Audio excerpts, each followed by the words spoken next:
তোমার সামান পাত্র সব দিয়ে রকেটে চড়ে থাকবে। এই রকেট জমিন থেকে টেক আপ করবে, জমিন থেকে টেক আপ করার পর তোমার ধারণা অনুযায়ী জমিনের প্রান্ত ছাড়বে, আসমানের প্রান্ত ছাড়বে। কিন্তু বলো বান্দা, ল্যান্ডিং কোন জায়গায় করবে? তোমার রকেট ল্যান্ডিং যেই জায়গায় করবি সেই জায়গায় আমি রব্বুল আলামিনের রাজত্ব। লা তানফুজুনা ইল্লা বিসুলতান। বান্দারে পালাবি কই? লা তানফুজুনা, ভাগ नहीं सकते। তুই পলায়ন করতে পারবি না। কোথায় পালাবি? পালাতে পারবি না।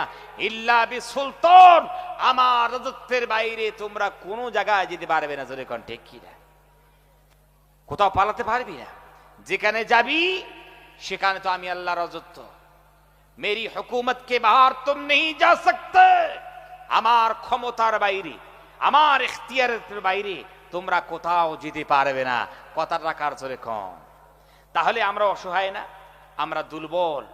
প্যারে হাজিরিন, আমরা পালাতে পারবো না, শক্তি আমাদের নাই। তাহলে বলেন ইবাদত করার দরকার আছে কি নাই?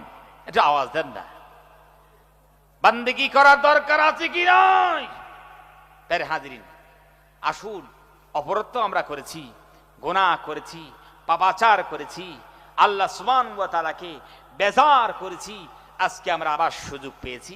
আসুন এই সুযোগে সবাই মিলে, একটু পরেই আখির মোনাজাত হবে, সবাই মিলে কোরআনুল কারীমের আয়াত তেলাওয়াতের মধ্য দিয়া আল্লাহর দিকে আমরা সবাই মনোনিবেশ করি। করবেন ইনশাআল্লাহ?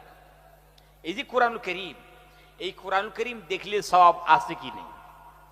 আছে।